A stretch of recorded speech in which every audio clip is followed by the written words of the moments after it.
Good morning, everybody. We're coming to you live inside the main build facility here at Bubba's Exotic Motorsports. I'm Tom, and we all know the horn honking master, Bubba. Good morning, Bub. How you doing today?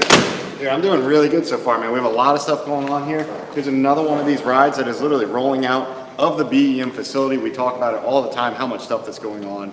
The bike yesterday, we had the exotics going the day before. That was Sunday, so I don't know where I'm coming from. I mean, stuff going on last week, all the way through. We've got the racing stuff going on. And this is just another one of those classics, man. It's a straight up numbers matching. Only thing done is one paint job over this 54 Pontiac Chieftain's entire life. Only thing that's been modified. The upholstery is original. The lighting is original. It's all still a 6-volt system. Straight 8 flathead is considered what the nailhead they consider this motor. Automatic. This thing is an absolute beast, and we just finished doing more mechanical to it. It's getting ready to head home today at 1. This episode is brought to you by Bubba's Exotic Motorsports. That's Bubba'sExoticMotorsports.com. Miss Outlaw Boutique. For the finest in boutique apparel, visit Miss Outlaw Boutique. They're on the web and on Facebook. 561-660-6695. Cars and Coffee of Palm Beach, the Guinness World Record holding largest cars and coffee event. Monkey in Paradise, Bub. Monkey in Paradise reminds you to please drink responsibly. And they'd like to know what's your paradise. What is your paradise? Being with you and working with you every day. That's consistent for me. Yeah.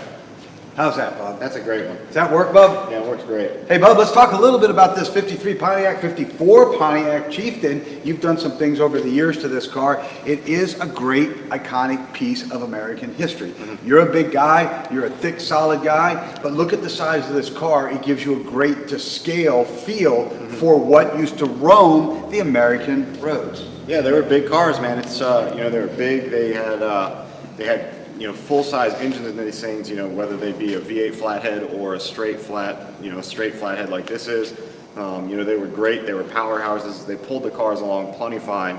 And they ran really well. They were super strong. They weren't the most powerful things in terms of speed, but they pulled the car and made beautiful cruisers out of them every day. They really did have a very comfortable ride about them, Bub. Yeah. The suspension, the technologies and suspensions, people don't know how far we've really come. Everybody gets in their modern day car, turns the key, it comes to life, and you go down the road, you don't think anything, you tune in your favorite XM station, and you just go on about your day. Yeah. Right? Connecting with the Bluetooth in your car and doing this and doing that, it all just works flawlessly. In those days, you were dealing with point-style ignitions, breaker-style ignitions. You were dealing with carburetors, man. You were dealing with drum brakes, and you were dealing with cars that were weighing 3-4 tons. Yeah, they were heavy rides, man. They were super heavy to move down the road. They floated, drum brake systems on them. They stopped terribly. They pulled all over the road. The bias ply tires let them pull everywhere as well. So there were a lot of things about them that were just total downfalls. But worked for their time, and now with today's technology, you can upgrade all of that. You can upgrade to white wall radial, so you have the factory look like this 3-inch white wall here, but you can do it on a radial tire, so it doesn't grab the grain in the road and pull everywhere. It handles better, it stops better, it rides better. Disc brake conversion kits that you can do that look factory. You can do the electronic ignitions. That actually these upgrades that go inside the original points distributors, but get rid of the points, so you can set them one time. You set the air gap on these things if needed, and then you just go. You go on down the road. You don't have to deal with it. They start up amazing. They run amazing, all the way down to 12-volt conversions. You can get rid of the old 6-volt system that was dim lights, poor charging systems. Batteries are hard to come by nowadays. You can do the 12-volt conversion, make them charge properly, 14 volts and above, and these things will literally perform that much better. So you're taking that flathead motor and you're making it 10 times, 100 times better with the proper fuel delivery, the proper spark delivery, being that it's on a 14-volt system, a charging volt system like that, and it runs great. Bub, these cars required a tremendous amount of adjustment and maintenance. It really fueled an American economy, Bub. Mm-hmm. I mean, there were people that would work in the gas stations dressed in white with caps on, much like you would think of the Good Humor man who rode around in the trucks. Yeah. And they would, when you pulled in back in those days, Bub, they would greet you with a rag in their back pocket, and their shoes were neatly shined. Their clothes were pressed well. Everybody spoke very well, had impeccable manners. They would check your oil. They would wash your windshield. They even pumped gas for you, Bub. Mm-hmm. Yeah, you don't get that anymore, that's for sure. You don't. No. Some states like New Jersey mandate that they pump your gas for you and do stuff Yeah, like but that. that's the state where you get robbed when they pump your gas. That's correct, they do. The attendants rob you. Man. That's right. These cars were hard to get on, to stop too, Bob. There was no stopping this much weight very easily. Yeah, there wasn't, I mean, especially in, in congested areas, there's a lot of guys that have cars like this that are in kind of bigger cities where there's a lot of traffic and it becomes miserable to drive them. It truly takes the fun out because of, numerous things between the braking system, if it's all original with, non-power, four-wheel drum brake systems that just were slow, they didn't respond well, they didn't grab hard, they pulled all over the road, you had sloppy steering to try to counteract it. All the way down to just these cars sitting in traffic on hot days, man. In South Florida, it gets really hot here. And if you sit in a lot of traffic, maybe one of the bridges is going up right on the intercoastal way, that kind of stuff leads to overheating conditions. The systems just couldn't handle it, and you got to make sure that you've got all that stuff upgraded so it can handle it and go down the road. And you make a good point there, Bob. These cars didn't have the ability to just sit and idle for hours like we used to, like we can see today. Oh, you can start a car today and let it run for a whole week straight until it runs out of gas. Correct. Electric Yep. fans come in and out at a regulated time that based on the temperature. You call them relays, correct? Yep. That allow the car to maintain its peak efficiency and its peak operating temperature at all times. These had a single fan driven by a V-belt that robbed the engine of power and only cooled at one level. Yeah. So it's just a lot of things that you can do to upgrade these cars. This one's really cool in the fact that it is all original. The drivetrain, everything's front to rear on this car is original. It has truly been a rebuilt system on this car. If ever something were to fail, we've rebuilt it. It's been a really long history we've had here at BM with this car. This 54 Chieftain's gone through a lot of upgrades, a lot of work. We didn't do the paint on this thing. It was done a long time ago, but this is one paint job on this car since original. It's the original color match color, so it's dead on what it should be. I'm talking all the way down to the factory trunk stickers. Everything that should be in its correct places is all there from 54. Almost unheard of, almost hard to find. That's more that kind of barn find stuff that people talk about, or survivor cars. This is truly it, but this thing not only looks really good, but it runs like a freaking top, dude. I mean, this thing just, you can't hear it idling. You really can't. And that was the case with many of the engines from that day. They were very silent. Even mechanically, they were very silent. You didn't hear a lot of noise in them. Yeah, they weren't even, a lot of these things, man, back then weren't even hydraulic valve trains in them. They were just all solid connecting points from, the camshaft to the lifter lobes to the going all the way through the push rod to the rocker tips. Everything was all solid. It was just you make your adjustments on hot and cold, and, whether it's 18,000, 16, 22, 30, whatever that adjustment may have been on the shim basis, you build it off of that, and then that was it, man, and it purred like it should. And these things do just that. And it's funny, these old 6-volt systems, you barely think they're going to start. You step on the gas pedal where there's a starter on the floorboard, it triggers a switch, so it allows fuel and it allows the starter to contact at the same time, and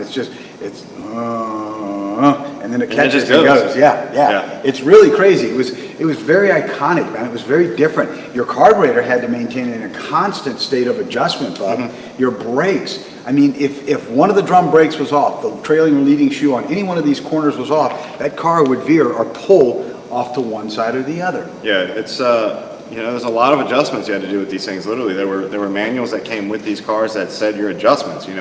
Before certain trips, you would adjust your points. You'd adjust your points when you change the oil, and it just got to a point where you were always spending so much time, and that's where a lot of guys in today's market, even if they do have these like quote unquote numbers matching cars, a lot of guys do just the basic upgrades to make them enjoyable numbers matching cars. So you can upgrade from, like, let's say your power brake or your non-power brakes to a power brake, and you can also upgrade to a disc brake conversion with a lot of the great companies out there that offer look-alike or direct fit style systems you bolt on. They're all color coded the way that they should be, so it's almost like you went and bought this car in the 54 series, and you bought it and you ordered it with a power disc brake, electronic ignition. The average end user would never be able to look and tell that there was a difference that had been changed. You just get that much improved driving out. Driving and handling. And the cars back in those days, Bub, they were only, as you look at the intricacy of the metals and the weights and the ornate lines of the vehicle. Your eye can draw a line down and follow the lower fender pattern. The Buicks had portals up on the nose of it, and they still retain some of that styling today as a handback to those days, right? The Buick Specials and everything from 53, 54, things like that. But what you see, Bub, is a car that only lasted 30 to 50,000 miles. If you got 50,000 miles out of a car, you were doing something. Yeah, it's and again, it's just how you take care of them. And people back then never thought that they'd have to they didn't look this far forward into the future, with their cars. Knowing that that was the technology of the time, they just kind of rode with it and did their thing, and that was it. But when you really think about it, if you could have gone back 50, 60 years ago and you could have taken all the proper steps to preserve all of those older cars and move them forward, man, it'd be that much cooler today. It'd be a lot better, wouldn't it, man? Yeah, people didn't know about what water would do to metal and how it would rust, and guys like us that have to deal with repairing that stuff nowadays, it's, if all that stuff was taken care of and, maybe undercoating was done from the factories, if certain things were done, if there were coating protectants that were put on, if we had some of the ceramics that were available today back then, half of these cars wouldn't have a single lick of rust on them on the panels, because they would repel water and not hold it all down in the bottoms of the fenders and the bottom of the doors, man. It's just a mess. It was a mess, wasn't it? Yep. So, Bub, it's a great piece of American history. It's very iconic. And I know you go to great lengths to preserve these pieces of American history. You built a career on it as well. Yeah, it's it's just a lot of knowledge base. You got to know every one of these things requires a different set of specs. Every one of them, and that's just, if you don't take the time to figure it out, you might as well just take your freaking stuff and go on down the road. Right. Because you can't do it. You can't take a basic fundamental. On these things, when you're working with 6-volt systems, everything is a factor. When you're trying to tune this carburetor, the 6-volt system is going to be a factor. The charging volts are going to be a factor. The voltage regulator is going to be a factor. The air-fuel mixture is going to be a factor. The spark plug gap is going to be a factor. The spark plug temperature, the hot or cold. The thickness of your wire is 6, 7, 8 millimeter. The point gap, I'm talking from 14 thousandths all the way up to 22 thousandths. Any of those is either going to make this car run strong or it's going to make it run like junk. And every one of these cars had a different set of specs. And in stuff like this, it's easy to go out and you just find the factory specs. There's plenty of websites out there that have all of this old data on it.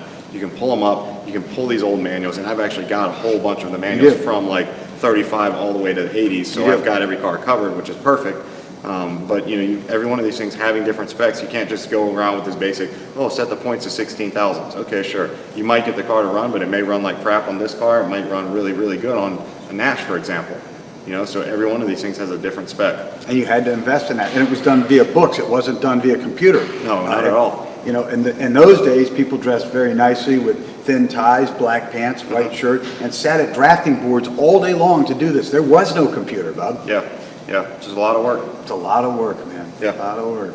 So, Bub, I appreciate you keeping these pieces of American history on the road and alive, man. Yeah, man, it's just a lot of work, dude. It's a lot of work. Not only doing the modern stuff, doing the crazy builds, doing the exotics, doing the bikes that we've got going over here. I'm really freaking pissed off with that thing right now. Tell us about it. Man, dude. So the quality control, I'm telling you, I have no idea. I have no problem saying it. The quality control of Harley Davidson right now sucks. Sucks balls, dude. Terrible, terrible, terrible. Literally for, I'm working on bolts that are rated. I have the factory Harley service manual for this year and for this bike. It's what I do with everything I do. A bolt that should be 8 foot-pounds, man, come on. You can literally do that with thumb and index finger, especially with my arms. I can do that thumb and index finger and break loose 8 foot-pounds and take a bolt out. These things are literally having to be heated. The aluminum base, the threading, everything's having to be heated just to even get the things to break loose, because either A, they were putting cross-threaded, or B, there was so much over strength and over strong Loctite put on the heads of these bolts. And Harley tells you, each bolt, they show you what color Loctite to use, whether you're using red, whether you're using blue, whether you're using the yellow, even some of their gray. So there's all kinds of different parameters. Again, you have to take the time and understand what you're freaking working with. On a case like this, you've got a bunch of idiots who did it who didn't care. They didn't care about the guy down the road, and this bike's only 3 months old. So they didn't look into the future at all. No. They didn't look into the future in a week. So if that bike were to go out, maybe their engine failure, something happened, maybe a push rod bent, maybe the tip of a push rod cracked, right? Very simple, something happened, maybe an engine oil failure happened, all of these little things that could come up. If that bike would have come back into this guy's hands because it didn't make a quality control on his own showroom floor, he probably would have been pissed off if he was putting his hands on it, and he's now having to deal with the problem. But people don't think like that. No, they don't. No. You do, Bub. It's kind of what sets you apart. Yep. But you're very persistent. You take your time and you relax. You don't let it get you down. You don't grumble. You don't use profanity. You don't get upset. Yeah, but this little sucker is pissing me off, dude. Yeah, I know it is. Mr. Producer, do you have a question? Larry Williams, very cool car. Richard, morning from Albion, Texas, super nice car. Robert Simmons, what a beautiful ride. Robert, Thanks. Good morning up there in Fairfax, Virginia. How are you, buddy? I hope everything's well in that part of the country. Larry Williams out there watching. Larry, you're doing some really cool stuff out there. Again, kudos, Larry, to the new shirts you guys have got going on. Everybody check out what's his website, Bub?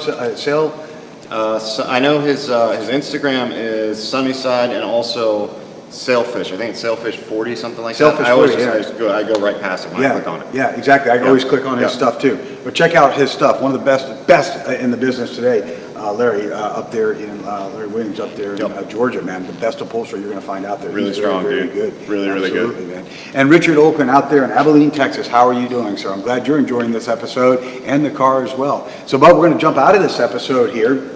We've got a lot going on. I've been spending the day. We had a big financial meeting this morning. You and I did, and I'm now working on the SEMA sponsorship packages and getting those back to people because you've got a long way to go with the Bubba's Exotic Motorsports Turbonetics 2017 S550 Mustang. Yeah, man. A lot of hard work there, and it's people don't understand that every part of everything that we do here it's all strategic planning. Truly, it's whether it's the way that the cars are being flowed through the facility, or like in this case, just moving papers. As small as moving papers is, it's all about planning because we have to. For example, let's say we've got a company. We have 3 companies that make one on this car, right? So for SEMA, this Mustang we're doing, we have Brembo Brakes supplying a big brake kit that's going to be industry one-off. So big brake kit front and rear for this car, going to be insane. 15.5-inch rotors, that's huge. So we've got, starting with your brakes. Then we've also got the wheel company that is getting ready to throw wheels at this thing. Toyo Tires throwing tires at this thing. And then we've got Extreme Dimensions doing a wide body. So all of these factors and parameters on a car that is truly going to be a one-off car that's going to be unveiled at SEMA in Turbonetics booth 24125. This thing is just from as a matter of moving papers. We have to get Extreme Dimensions done first because they're wide body. I can't do any other measurement or spec or fitment until I have the wide body mocked up, designed, and built on that car.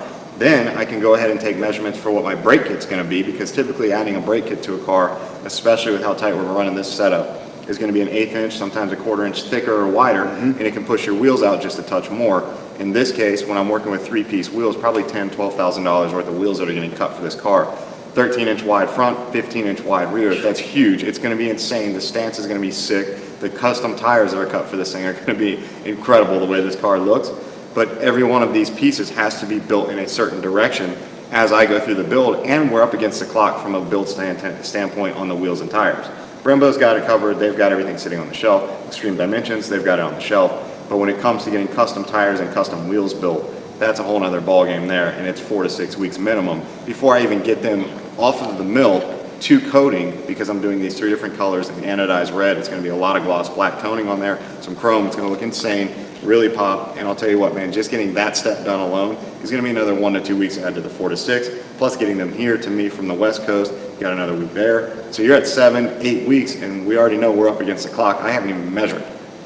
There it is, ladies and gentlemen. That's what we call doing it Bubba style. It's a handful, Bub. It's a handful. You're the best. You're absolutely the best, man. Yep. You're absolutely the best. We'll get it done. That's going to do it for this episode of Doing It Bubba Style. Until tomorrow, Bub. Just keep on doing it Bubba style. This episode's been brought to you by Bubba's Exotic Motorsports and the former Pontiac Motor Company. Bubba'sExoticMotorsports.com. Miss Outlaw Boutique for the finest in boutique apparel, the edgiest in the world. Visit Miss Outlaw Boutique on the web and on Facebook. Call her at 561-660-6695. Cars and Coffee at Palm Beach, the Guinness World Record holding Cars and Coffee event. This month it is August 27th this month?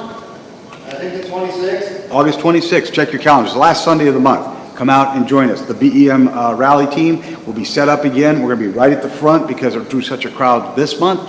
Make sure you join us, please. Monkey in Paradise, they're over my shoulder over here. Monkey in Paradise, the 2-time double gold winner in San Francisco, made right here in West Palm Beach, Florida. The Monkey reminds you to please drink responsibly. Make sure you reach out to touch somebody's life in a positive way today. Open the door if somebody's hands are full. Put shoes on somebody's feet if they have holes in them. And you know what? If somebody's hungry, buy them a meal. I want to say a big shout out to my personal assistant, Craig, yesterday. He called, great conversation. I appreciate all his love and support, and I want the world to know that. Until tomorrow, ladies and gentlemen, let's keep on doing it Bubba style.